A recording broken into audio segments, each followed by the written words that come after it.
Well, I think that what's really interesting was that Patrick Hamilton wrote the play in 1938. Now imagine what was happening in the world at that time. So we're bang smack in the middle of the Second World War. There's also been an explosion all through the 30s. We had the Depression. So there's lots and lots of themes in the play about the world outside being really, as my character says, full of pain, that there are people that are struggling, and that it's a society that's not running harmoniously. So there are some resonances of where we're at the moment in the world and in Australia. So he also, I think, through that time, there was an explosion of sort of Freudian understandings of the world. And I think the play's got a lot of that in it. It's by no accident that Hitchcock, he actually turned this play down. But then when he saw it, the next play that Hamilton, well, I'm not sure if it was exactly the next play, but one of the next plays that Hamilton wrote was Rope. And so Hitchcock then grabbed it and adapted it into the very famous film, Rope, which has all kinds of Freudian symbolism in it. So I think he really picked up on that. And our play's got that as well. All kinds of themes about things being locked down. So he set it, he wrote it in 1938, but he set it in 1880. And I think he did that because gaslights didn't exist in 1938. We had electricity by that stage, and he really wanted this image of the light being a character in itself. And the light kind of shifts its meaning, but it's often a kind of representation of Mrs. Manningham, unconscious, if you like, her burgeoning realization that life as she plays it on the outside is not actually what it seems, that there's a whole other world. So there's a lot of themes about opening up, opening bureaus, opening jewels. So in his own way, I think he was really trying to critique the society in which he wrote the play. So we're talking about the themes that we find in Gaslight. And it's interesting because the term gaslight comes from this play originally, and it is a term that was associated with psychological abuse. And we see the origins of it because it's about, she knows that she's being manipulated because she's watching the light go up and down. So I guess that's the major theme, I guess, is what I identify in the play, is this idea of emotional manipulation. Not just by Mr. Manningham. Everyone's got their agenda and they're acting upon her.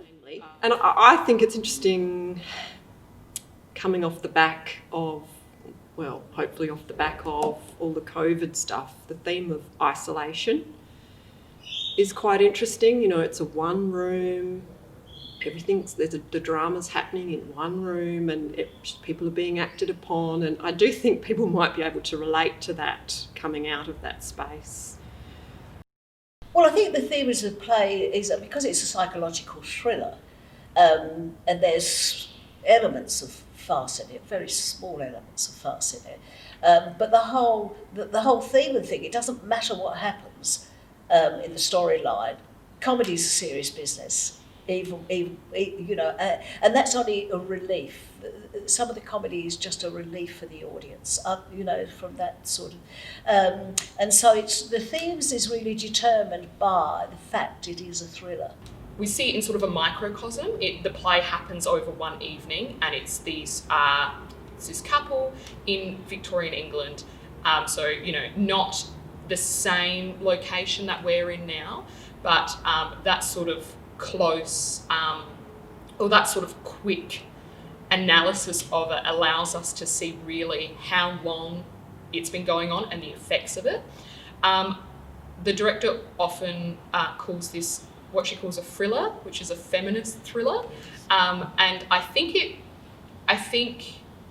we have, well, this is probably common knowledge, but you know, we've cast Ruff as a female actor playing Ruff. So in that, it's sort of feminist in the way that all these females are coming together to help this woman Elizabeth, not so much me, but, you know, Ruff and Elizabeth coming together to help this woman break her chains of this sort of emotional and abusive relationship. Yeah, I absolutely agree with Catherine there, is that the whole thing about this play is it has such contemporary relevance, and also the changing, the shift in power that where women are in society is so blatantly obvious. But in actual fact, it's a big ding-dong reminder of, my God, women was just so disempowered 100 years ago, that women could be so disempowered. And I totally agree with you. The gender specific, all of that is in there, which is a really interesting aspect of the play. Absolutely. I think the main theme that I have noticed with this play is the theme of control. And that's control of yourself and your own emotions, control of others. Now, this play is set in Victorian era, the late 1800s, where there was quite a defined class system within the house. Mr. Manningham, my character, is the master of the house, which means he is the decision maker, the boss, if you would, of the household. Thankfully, things have changed. Generally they've changed these days, but he certainly is the power in the house, and he exerts a lot of power over others. But also, what happens when you start to lose that power, when things are no longer under your control, when you aren't making all of the decisions? How does that manifest itself? And this happens for each and every one of the characters. At one point, they've got control, some more often than others, but then at some point, they all lose control. Certainly, Mrs. Manningham is being led to believe that she has less control than she does have. So it really is a balance of power, a balance of control, and I'd say ultimately that reclamation of the control of yourself.